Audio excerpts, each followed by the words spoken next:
Bismillahirrahmanirrahim. Assalamualaikum warahmatullahi wabarakatuh. Alhamdulillahirabbil alamin wa bihi nasta'in ala umuri dunya waddin. Assalatu wassalam ala Rasulullah sallallahu alaihi wasallam. Rabbi shrah li sadri wa yassir li amri wahlul 'uqdatam min lisani yafqahu qawli. Teman-teman sekalian, izinkan saya pada kesempatan yang singkat ini berbagi sedikit tentang pengasuhan anak.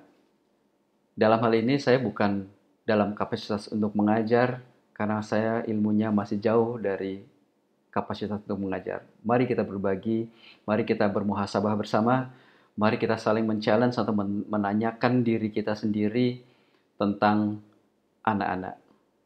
Izinkan saya berbagi ya.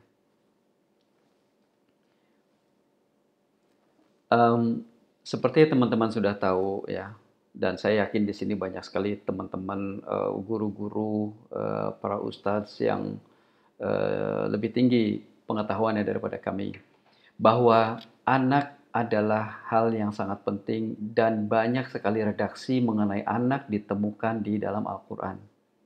Ya, banyak sekali. Mungkin pada lain waktu bisa juga kita diskusikan lebih mendalam bersama para guru di sini mengenai status anak di dalam Al-Quran. Hal ini menunjukkan bahwa anak adalah komponen yang penting dalam kehidupan kita. Ya, boleh saya kutip sedikit istilah dari guru saya, ya, bahwa anak itu adalah tamu. Ya, pertama-tama anak adalah amanat dari Allah, itu sudah pasti. Ya. Kemudian istilah dari guru saya itu tadi, anak adalah kita logikan sebagai tamu, yaitu tamu yang kehadirannya kita undang dengan sengaja, ya, antara ayah dan bunda, ya, dilandasi dengan rasa kasih sayang dan mungkin doa dan sebagainya, ya, dan datangnya anak itu adalah atas perintah Allah langsung. Bahkan Allah sendiri yang meniupkan ruh dari setiap makhluknya yang diciptakan. Betul ya? Gitu. Nah, karena tidak ada anak di dunia ini yang datangnya tidak diundang. Ya. Mungkin kecuali Nabi Adam alaihissalam dan Siti Hawa yang diturunkan Allah langsung dari surga, dan Nabi Isa alaihissalam yang juga dengan izin Allah ditanamkan langsung kehadirannya di dalam rahim Maria. Nah, selebihnya di dunia ini, semua anak, semua manusia itu hadirnya diundang oleh orang tua dengan sengaja. Ya. Ibarat tamu. Ya. Tamu itu kan seseorang atau ya sekelompok orang mungkin ya yang harus kita treatment dengan baik, harus kita perlakukan dengan baik, dengan sopan, dengan segala kasih sayang. Ya. Sekarang boleh kita bayangkan, misalnya kita mau kedatangan tamu nih, ya, kita mau kedatangan tamu. Apa sih sebenarnya yang sudah kita siapkan atau apa sih yang akan kita lakukan terhadap tamu itu? Kan kita pasti sudah punya rencana ya. Kalau tamu mau datang, oh Pak, saya mau datang atau Bu, saya mau datang besok pagi ya. Ya, mungkin habis subuh, Bapak Ibu sekalian, teman-teman sekalian, langsung tuh siap-siap, langsung siap-siap. eh, Kamarnya dibuka, ruang jendelanya dibuka, ruang tamunya disiapkan, mejanya, kursinya dibersihkan, rebus air buat bikin teh atau kopi, gorengin tempe tahu buat cemilannya, misalnya seperti itu. Itu kalau baru tamu dunia yang mau datang ke kita. Katakanlah Pak RT pagi-pagi datang mau diskusi masalah pembayaran eh, iuran lingkungan yang saya sudah tunggak 2-3 bulan misalnya, ya. Pasti saya persiapkan jawaban apa yang harus saya jawab kepada Pak RT nanti terkait dengan iuran yang saya tunggak misalnya, ya. Saya persiapkan segala hal-hal yang nyaman buat Pak RT nanti supaya beliau juga senang bersama di rumah, ya. Nah, Analogi yang sama, kita tanya kepada diri kita sendiri, apa kira-kira yang pernah atau sudah kita siapkan untuk menyambut kehadiran anak-anak kita. Ya. Nah, berikutnya adalah begini, tamu yang biasa datang ke rumah kita, itu biasanya berapa lama sih tinggal di rumah kita atau tinggal bersama kita? Contoh Pak RT itu tadi lah ya. Mungkin beliau datang 1 atau 2 jam saja, ya kan, pagi-pagi. Setelah 2 jam ngobrol sana ngobrol sini, pokok pembahasan, beliau pulang. Atau misalnya ada saudara kita yang mau datang dari desa gitu, em, mereka nginep di rumah kita. Paling berapa lama sih? Mungkin rata-rata kalau ada saudara-saudara kayak gitu datang paling 2 3 hari nginep ya, habis itu mereka pulang. Kalau lebaran ya mungkin nginepnya sampai 5 hari, sampai 7 hari, tapi rata-rata 2 3 hari lah. Tamu biasanya nggak lebih dari itu. Nah, teman-teman, mari kita bayangkan bersama, kira-kira tamu yang tadi datangnya kita undang dan diridhoi oleh Allah dengan restu Allah, dengan perintah Allah tadi itu tinggalnya berapa lama bersama kita? Pada umumnya, anak-anak di Indonesia itu tinggal bersama orang tua sampai habis masa sekolah, rata-rata. Sekitar 17 18 tahun. Memang ada yang lebih dulu, misalnya udah mondok duluan, atau boarding school duluan, atau ada yang rezeki udah sekolah keluar negeri duluan, misalnya seperti itu. Atau bahkan habis kuliah, habis sekolah, mereka langsung pergi, merantau, entah keluar daerah atau keluar negeri atau sebagainya. Ya, tapi rata-rata tinggalnya sesudah pada umur sampai umur sekitar 17 18 tahunan lah, ya. Ada juga yang sampai selesai kuliah, ada juga yang sampai menikah. Jadi mereka tinggal di rumah orang tua sampai umur umur menikah itu berapa? Kira-kira mungkin ya kuliah selesai 22 23 tahun mungkin ya. Habis itu katakanlah langsung menikah pada umur 23-nya misalnya ya. Sampai saat itulah mereka tinggal di rumah kita sebagai orang tua sampai mengentaskan anak kita itu. Nah, sekarang begini, mari kita sama-sama bermuhasabah.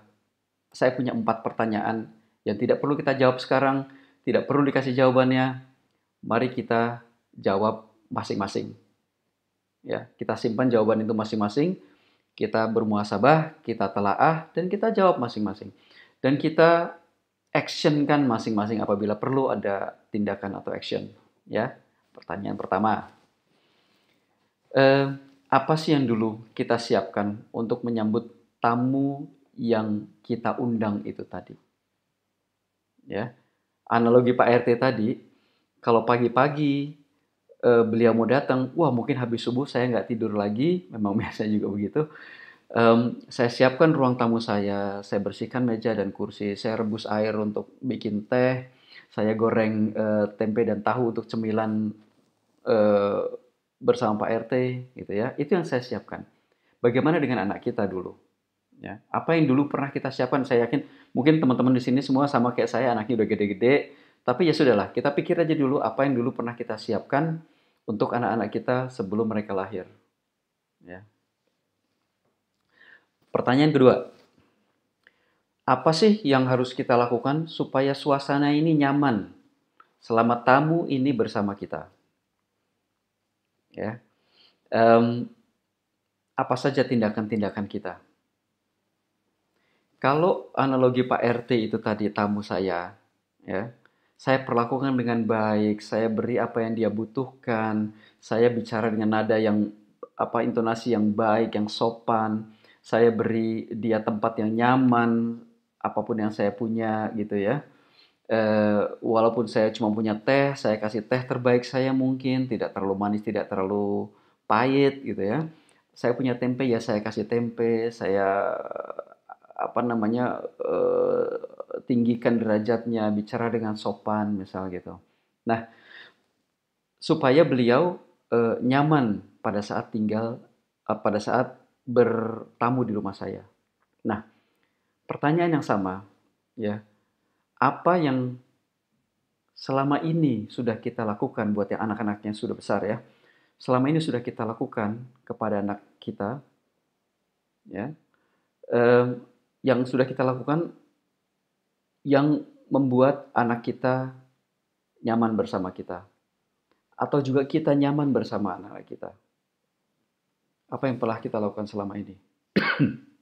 Dan kira-kira dari sekarang ke depannya pertanyaannya sama, apa yang akan kita lakukan supaya keluarga kita nyaman, supaya anak kita nyaman bersama kita, supaya kita nyaman bersama anak kita. Ini yang perlu kita pikirin juga. Oke. Nah, tentunya kita nggak mau ada nggak mau ada kondisi tidak nyaman di dalam keluarga ini hanya gara-gara kita salah men-treat atau salah apa ya, menyikapi anak-anak kita. Yang membuat anak-anak kita mungkin juga jadi salah dalam menyikapi kita. Ya, ini jadi tidak nyaman. Nauzubillah, kita nggak ingin hal ini terjadi sebenarnya. Dan kalau hal ini memang sudah terjadi, dan saya yakin mungkin, nauzubillah teman-teman juga mungkin ada yang merasa kurang nyaman bersama anaknya, anaknya merasa kurang nyaman bersama kita, itu pasti ada yang salah. Dan mari kita bermuhasabah bersama-sama, apa sih kira-kira yang sudah kita lakukan dan itu salah, dan kedepannya apa yang harus kita lakukan untuk memperbaiki ini semua demi keutuhan keluarga kita bersama anak-anak. Nah, pertanyaan ketiga. Pertanyaan ketiga ini agak sedikit lebih mendalam ya. Kesan apa yang kita harapkan ya tentang kita dari tamu kita pada saat kita berpisah nanti? Kalau saya kedatangan tamu, Pak RT itu tadi misalnya, saya ingin pada saat Pak RT pulang nanti, saya ingin beliau berpikir bahwa, oh alhamdulillah, enak ya di rumah Pak Iskandar. Saya duduknya nyaman,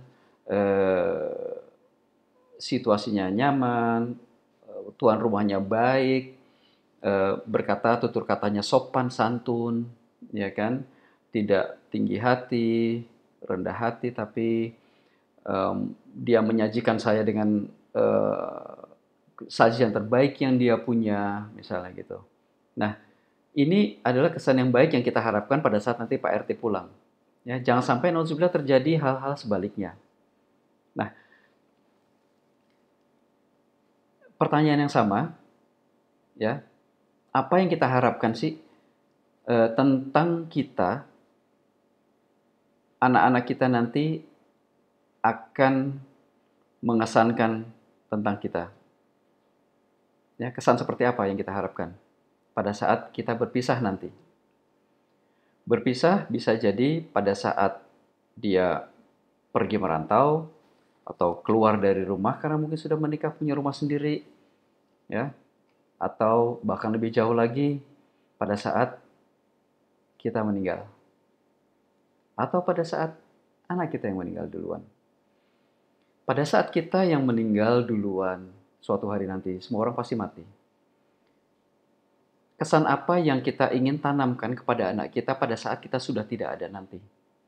Apakah kita orang tua yang baik, sopan santun, penyayang, penyabar, ya, pendidik anak yang baik, atau sebaliknya, ya, orang tua yang kasar, galak, main pukul, tidak peduli, dan sebagainya dan sebagainya. Ya. Demikian juga jika anak kita lah yang mendahului kita, ya. Kesan apa yang kita ingin anak kita bawa nanti pada saat dia menghadap Sang Penciptanya, yang notabene pencipta kita juga kan. Kesan apa yang kita ingin dia bawa kepada penciptanya. Karena suatu hari nanti, dia akan melaporkan kesan-kesannya kepada Sang Pencipta pada saat dia diminta laporannya. Ya, dia akan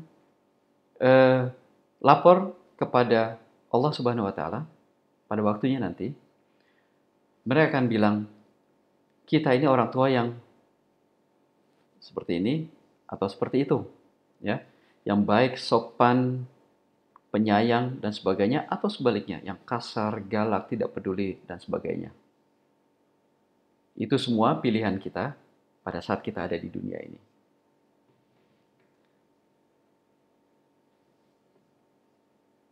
Kemudian, pertanyaan keempat, sedikit lebih jauh, laporan seperti apa sih yang harus kita siapkan pada saat kita sendiri nanti dimintai pertanggungjawabannya oleh Sang Pencipta, Allah Subhanahu wa Ta'ala.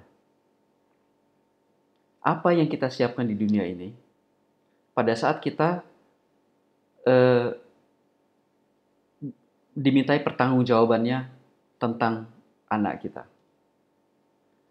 Kalau kita sudah berpisah dengan anak kita, sudah terlambat. Kita sudah meninggal atau anak kita sudah meninggal. Itu sudah terlambat. Nah, maka dari itu, teman-teman sekalian, mungkin saya sedikit mengelaborasi di sini bahwa suatu hari nanti kita akan dimintai pertanggungjawaban tentang apapun yang kita lakukan di dunia ini, termasuk anak-anak kita. Kalau kita kembali ke contoh Pak RT itu tadi, suatu hari bosnya Pak RT ini datang misalnya, ya Pak RW.